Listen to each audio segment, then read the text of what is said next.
In the 7th year, Jehoiada showed his strength. He made a covenant with the commanders of units of 100. Azariah, son of Jeroham, Ishmael, son of Jehohanan, Azariah, son of Obed, Maaseiah, son of Adaiah, and Elishaphat, son of Zicri. They went throughout Judah and gathered the Levites and the heads of Israelite families from all the towns. When they came to Jerusalem, the whole assembly made a covenant with the king at the temple of God.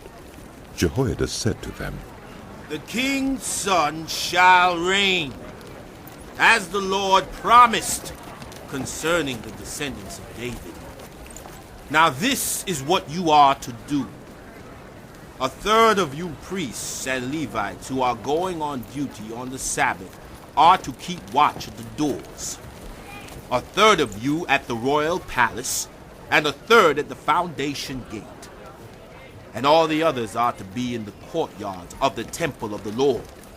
No one is to enter the temple of the Lord except the priests and Levites on duty. They may enter because they are consecrated. But all the others are to observe the Lord's command not to enter.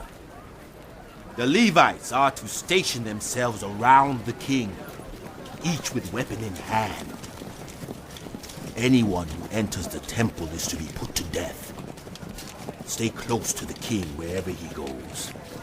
The Levites and all the men of Judah did just as Jehoiada the priest ordered.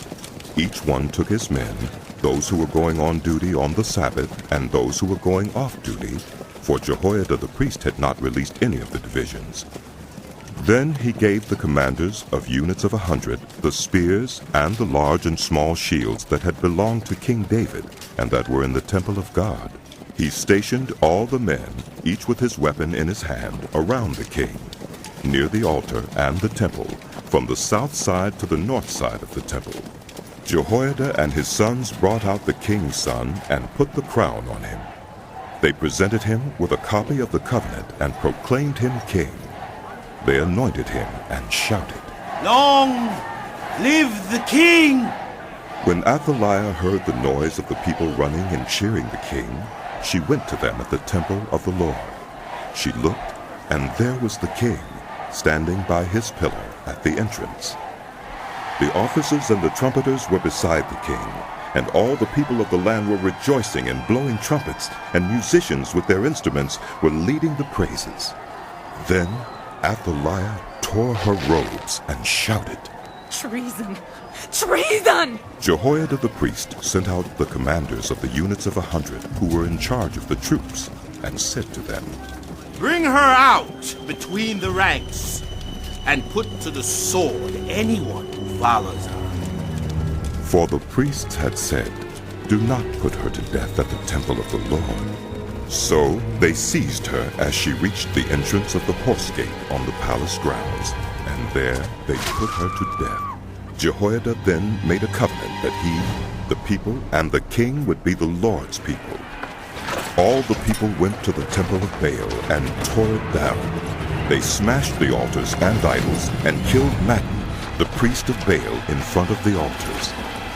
Then Jehoiada placed the oversight of the temple of the Lord in the hands of the Levitical priests, to whom David had made assignments in the temple, to present the burnt offerings of the Lord as written in the law of Moses, with rejoicing and singing, as David had ordered.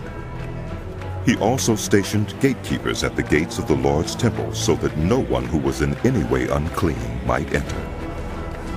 He took with him the commanders of hundreds, the nobles, the rulers of the people, and all the people of the land, and brought the king down from the temple of the Lord.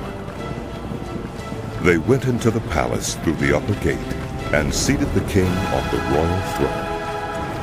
All the people of the land rejoiced, and the city was calm, because Adaiah had been slain with the sword.